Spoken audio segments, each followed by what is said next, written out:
Olá, tudo bem com você? É um prazer darmos início a mais uma escola bíblica dominical. Estamos estudando o livro de 1 Pedro e essa é a nossa quarta aula. Estamos em 1 Pedro, capítulo 2. Nós vimos na aula 3, na última aula, que Pedro está falando do processo de santificação. Ele está falando que fomos chamados por Deus para sermos povo exclusivo de Deus. Você e eu temos o compromisso e o privilégio de tentarmos ser semelhantes a Jesus. O nosso desafio como discípulos de Jesus é nos aproximarmos de Jesus. Falamos sobre predestinação na última aula, aonde dissemos que Deus predestinou um grupo que aqueles que forem fiéis, Deus predestinou esse grupo e o chamou de salvos. E a consequência daqueles que forem infiéis, daqueles que não obedecerem a Deus, será a condenação. Então, aqueles que aceitam Jesus como pedra viva, como Senhor e Salvador, são salvos por eles. Aqueles que não aceitam Jesus são destruídos ou serão destruídos na volta de Jesus por ele. Porém, cada um tem o livre-arbítrio para escolher ser uma pedra também espiritual nas mãos de Jesus ou ser pedra de tropeço e ser destruído por Jesus. Agora, na letra C, continuando esse processo de salvação, Pedro vai falar que nós nos identificamos com Jesus. Ele vai falar que no versículo 9, você e eu somos geração eleita, sacerdócio real, nação santa, povo exclusivo de Deus. Então, fomos chamados para anunciar as grandezas daquele que nos transportou das trevas para a luz. Versículo 10, ele segue dizendo: antes vocês nem sequer eram povo, mas agora são povo de Deus. Não haviam recebido misericórdia, mas agora recebemos. Pedro usou aqui 4 termos para nos identificar como pessoas que pertencem a Deus, como pertencentes a Deus. Quais são esses termos? Então, geração eleita, sacerdócio real, nação santa, povo exclusivo de Deus. O que Pedro quer dizer com essas palavras? Geração eleita dá a ideia de que fomos escolhidos por Deus, eleitos por Deus, e só é através de Deus é possível você e eu nos tornarmos pertencentes a Deus. No Velho Testamento, o povo de Deus tinha sacerdotes, que esses sacerdotes tinham acesso a Deus para saberem a vontade de Deus ou intercedendo pelo povo a Deus. E Pedro agora fala que cada um de nós agora somos um sacerdote diante de Deus, ou seja, agora você e eu temos acesso a Deus, algo que no Velho Testamento os judeus não tinham. E os judeus eram nação santa, um povo separado das nações pagãs para servir a Deus. E agora a igreja de Deus é a nação santa. O povo de Deus continua sendo separado para servir a Deus. E ele conclui dizendo que você e eu somos povo exclusivo de Deus. Ou seja, você e eu podemos nos relacionar diariamente, todos os dias, a qualquer momento com Deus. Não precisamos mais de um intercessor entre nós e Deus. Então, é um grande privilégio. Tudo isso revela quem somos. Povo exclusivo de Deus, nação de Deus. Continuando, ele fala: nós fomos chamados como povo de Deus, mas para cumprir um objetivo. E você e eu fomos chamados para fazermos o quê? No versículo 10, ele segue dizendo: antes vocês nem sequer eram povo, Mas agora no versículo 9 ele fala: fomos chamados como povo, agora de Deus, para anunciarmos as grandezas daquele que nos chamou. Em outras palavras, Pedro está falando que você e eu fomos escolhidos por Deus para anunciarmos o evangelho da salvação. Agora você e eu temos o compromisso de levar as pessoas ao nosso redor que ainda não conhecem a Deus, a conhecerem a Deus. No livro de Oséias, no Velho Testamento, capítulo 1, do versículo 10 até o versículo 1 do capítulo 2, Oséias fala que Deus prometeu que faria um novo povo. Lá em Oséias, Deus estava já prometendo aos israelitas que faria uma nova nação de Israel, porque aquela antiga nação de Israel havia quebrado a aliança que Deus tinha feito com eles. Então, não foi por acaso que Deus fez uma nova aliança com você e comigo? Mas Deus alertou ao povo de Israel que estavam vivendo no pecado, que eles estavam quebrando a aliança deles com Deus, e Deus faria uma nova aliança. Talvez um texto até mais conhecido que Oséias é Jeremias capítulo 31, versículos 31 a 34, que se você ler com calma, você vai ver Jeremias também falando que pelo fato dos israelitas terem quebrado a aliança com Deus, Deus no futuro faria uma nova aliança agora com uma Israel espiritual e não material, física, étnica, como eram os israelitas no Velho Testamento. Agora, a partir do capítulo 2, versículo 11 de 1 Pedro, o apóstolo Pedro começa a falar de um outro assunto. Até aqui ele mostrou para você e para mim que nós somos cidadãos do céu, que nós pertencemos ao reino de Deus e não ao reino deste mundo. Porém, versículo 11 do capítulo 2 até o versículo 11 do capítulo 4, Pedro vai passar os capítulos 2, 3 e 4, falando que como povo de Deus, como nação santa, como sacerdotes de Deus, você e eu temos o compromisso de viver uma vida diferente do que a vida que o mundo está vivendo. Então, todo privilégio gera responsabilidade. E você e eu temos a responsabilidade de procedermos de forma santa, de forma diferente da forma do mundo. É um desafio, exige esforço da sua parte e da minha parte para realmente vivermos com o procedimento que Deus espera de você e de mim.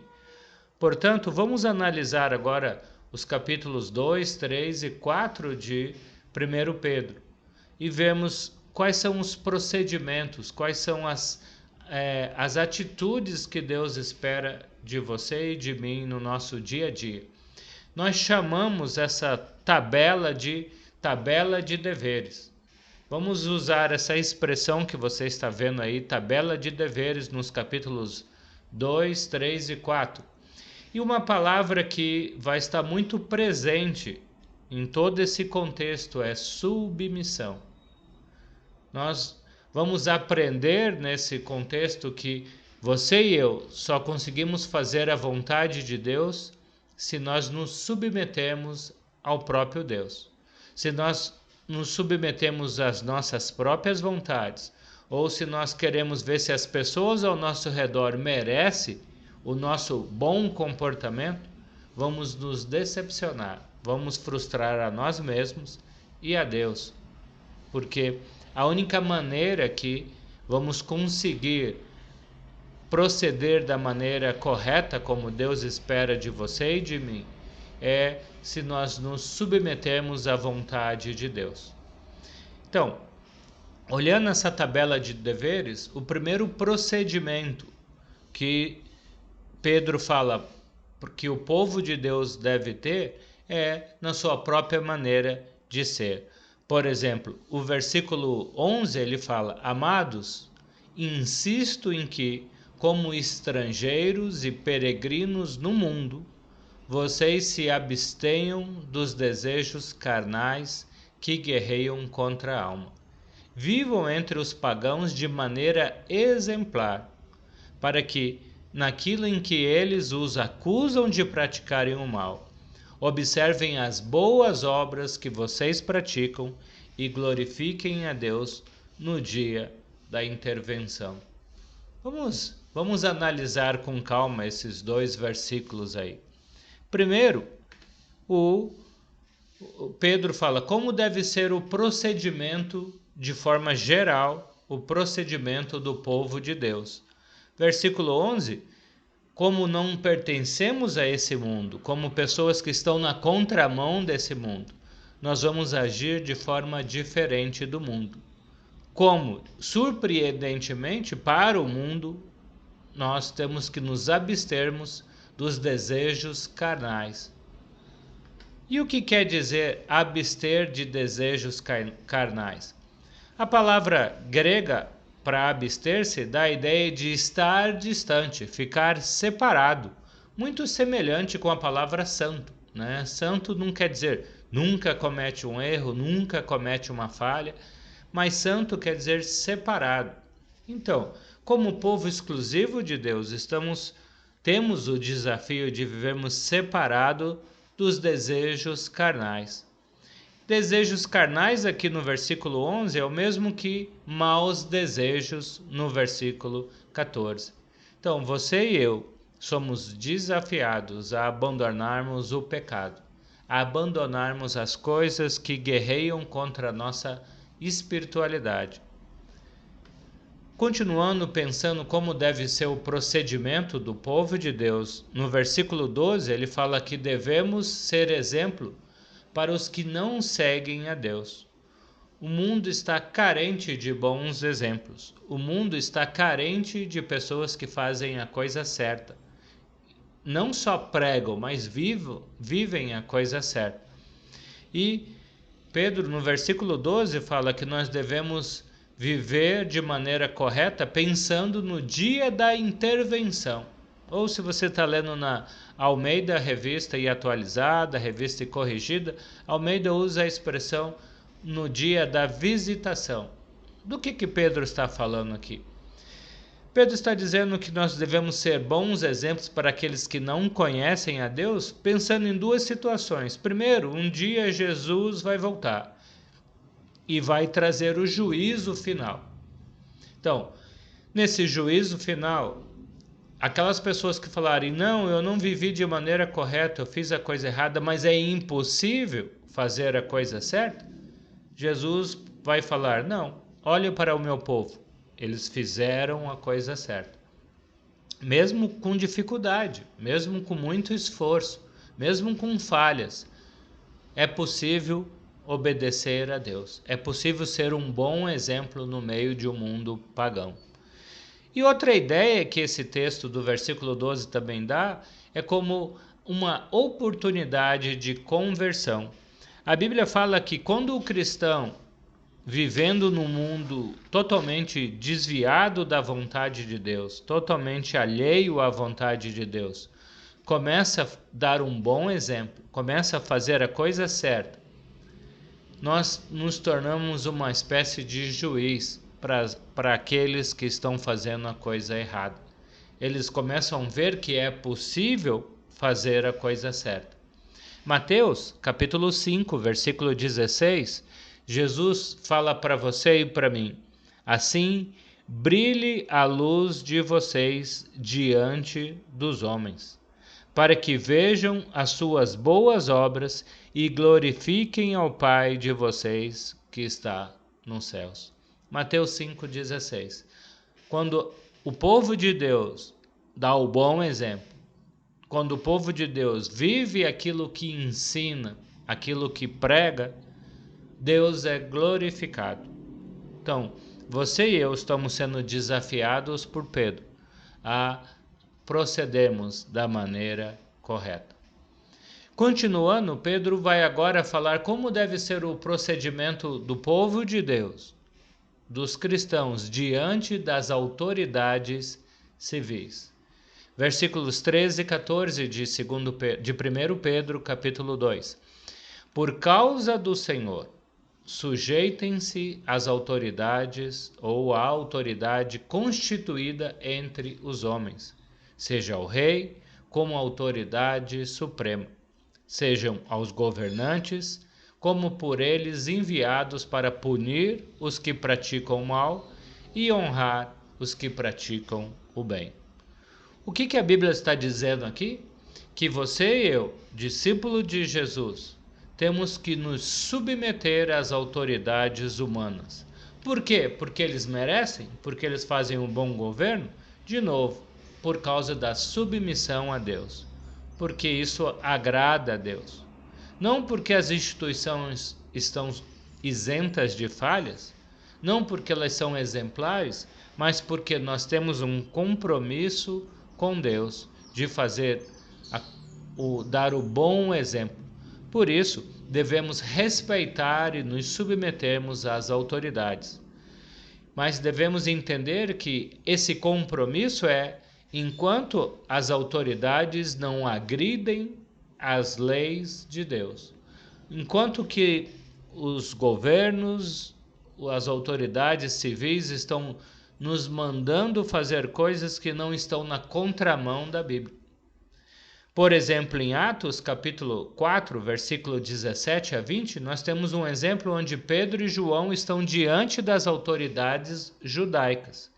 E os judeus estão proibindo Pedro e João de anunciarem o Evangelho. Nesse caso, Pedro e João não se submeteram às autoridades porque eram ordens contra a vontade de Deus. Eram ordens para parar de proclamar a salvação para o povo.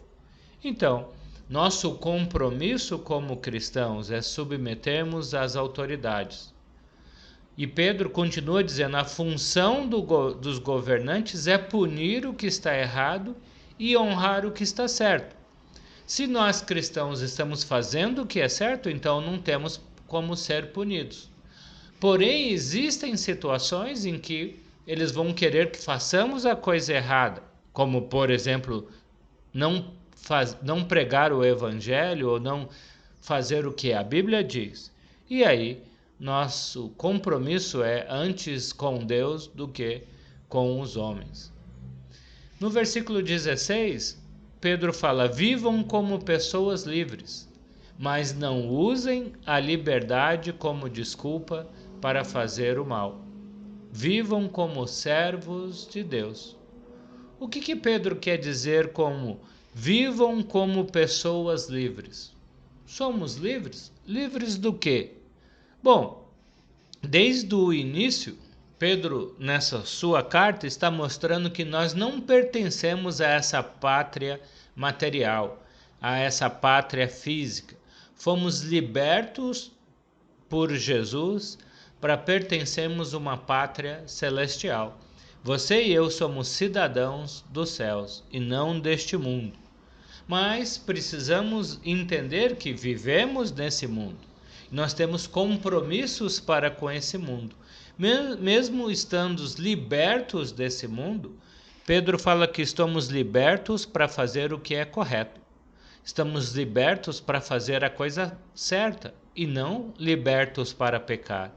Estamos libertos para obedecer às leis e, desta forma, honrarmos a Deus. Se nós fazermos o que é errado, vamos ser punidos pelas autoridades dessa terra.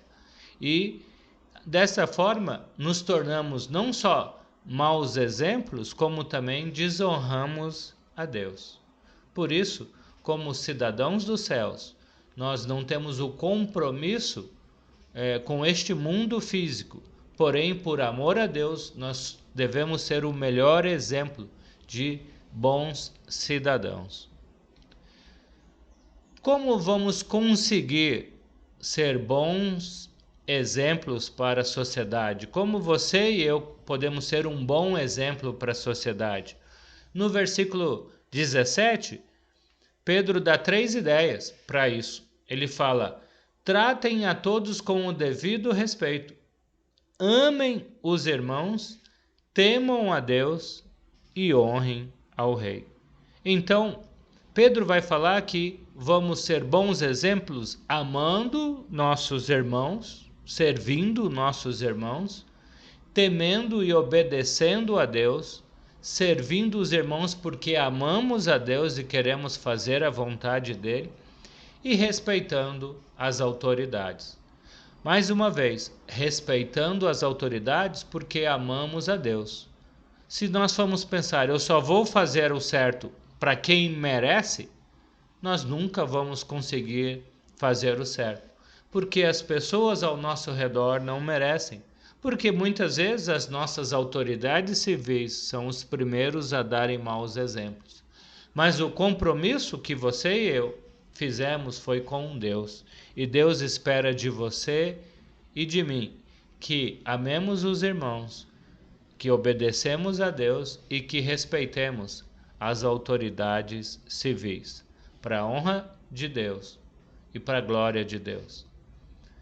Na sequência, versículo 18, ainda do capítulo 2, Pedro fala como os escravos deveriam proceder para com os seus senhores.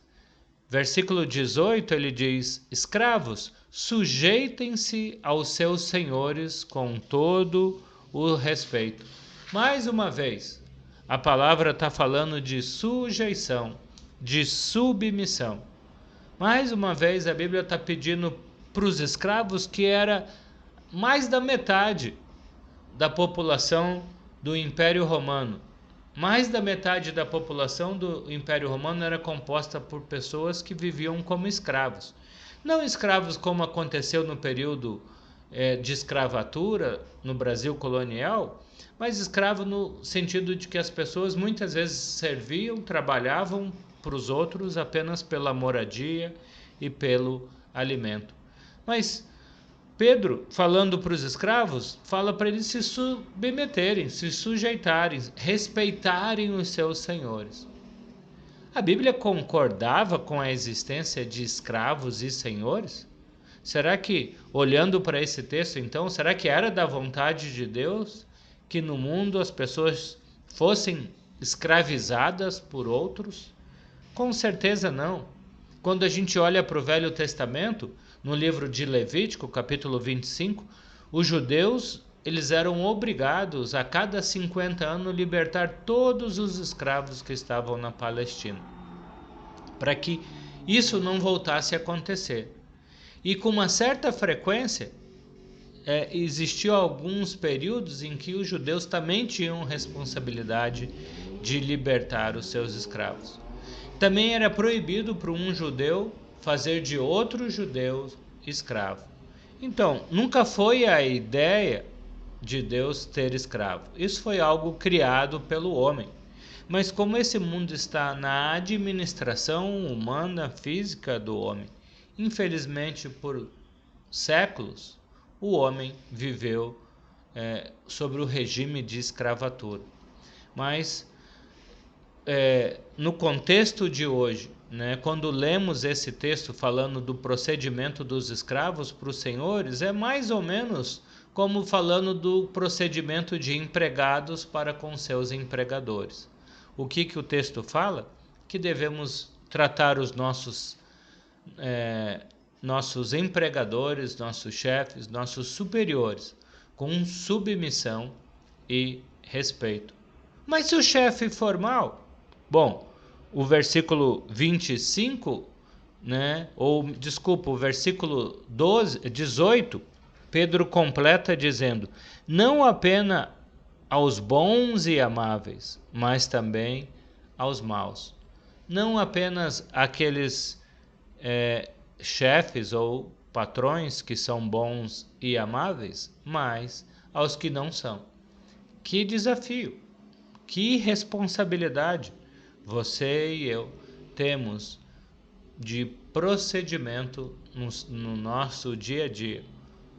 É um desafio, mas é um desafio que, com certeza, se conseguirmos fazer, se conseguirmos praticar, vamos honrar ao nosso Deus.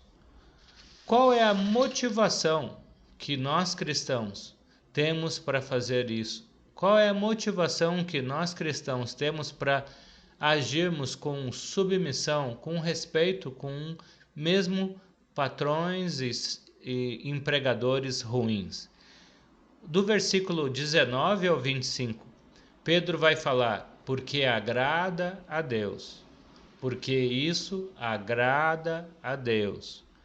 E versículo 21, porque Cristo sofreu do nosso lugar, porque Cristo sofreu no seu corpo os nossos pecados. Em outras palavras, o que Pedro está fazendo aqui é o que a gente chama de inclusão. Pedro começa e termina esse texto entre os versículos 19 e 25, mostrando que é difícil, exige esforço da sua parte e da minha parte para sermos bons funcionários, para sermos pessoas submissas às autoridades, mas isso vai agradar a Deus. Assim como Cristo agradou a Deus, morrendo na cruz por você e por mim. Se Cristo só viesse morrer na cruz por você e por mim quando merecêssemos, Jesus não teria vindo nunca.